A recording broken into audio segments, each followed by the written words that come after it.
The fence lizard. What exactly is this?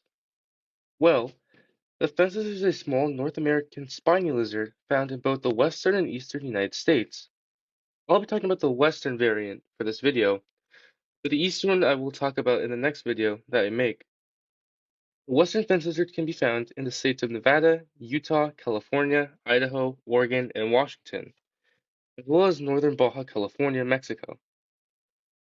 Throughout the U.S., they are found in pine meadows and where they can be found around pine trees, crawling up around them and basically just basking around them. Of course, they also live near man-made objects like fences, which is where they get their name. However, in some states, you may find a different subspecies of them. For example, from Baja California to southeastern Washington, you may find a Great Basin fence lizard, overlapping the range of a northwestern fence lizard, which are usually found in the western parts of Washington and Oregon. California has nearly all of them, including native ones like the Coast Range fence lizard or the Sierra fence lizard found in the Sierra Nevada mountains. There are 6 subspecies of this lizard, and they're basically similar in color. Some may have lighter blue colors, but most of them are covered in gray, tan, and brown scales, spiny scales to be exact, and are about 4.8 inches long. However, what makes these lizards unique and why it's pretty well known is the underbelly of the males and females. The males have light blue underbellies that they will use for courtship to attract the female. If the male is successful, he will mate with the female, and the female will lay 10 to 17 eggs in the late spring and early summer. The eggs will then hatch around July through August with 1 to 2 inch babies crawling out into the wild. They'll then wait 5 to 7 years to mate.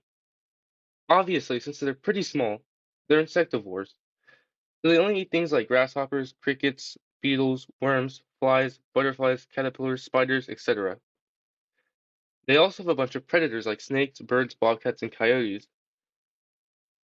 Initially, they usually climb up trees to run away from these predators, and of course they're pretty fast, so they'll be able to run away. Now, initially, this lizard also has a type of a protein in their blood that can kill different types of bacteria. One type of bacteria that they can actually kill is Lyme disease, and this is initially what they use to protect themselves from tick bites. So not only does it cure them, but they can cure the tick itself from the same infection, and it's pretty incredible.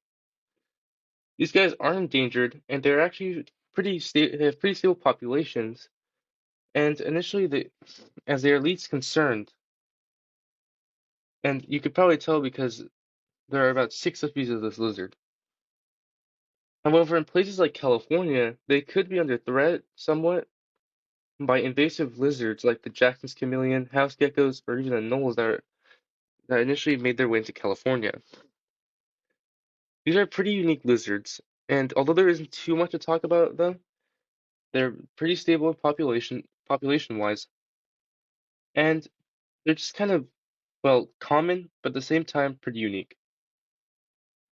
Well, hopefully you guys enjoyed the video. This is the first one I make, so if it's bad, you guys can tell me in the comments what I have to fix in my videos. But if you do like this, you can subscribe. If not, that's okay.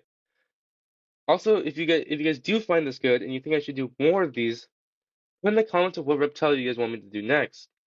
I'm trying to do a series about like, reptiles and amphibians in the Pacific Northwest. So if you guys have any recommendations for reptile or amphibian in that area, leave it down in the comments below. And thanks for watching. I'll see you guys in the next upload.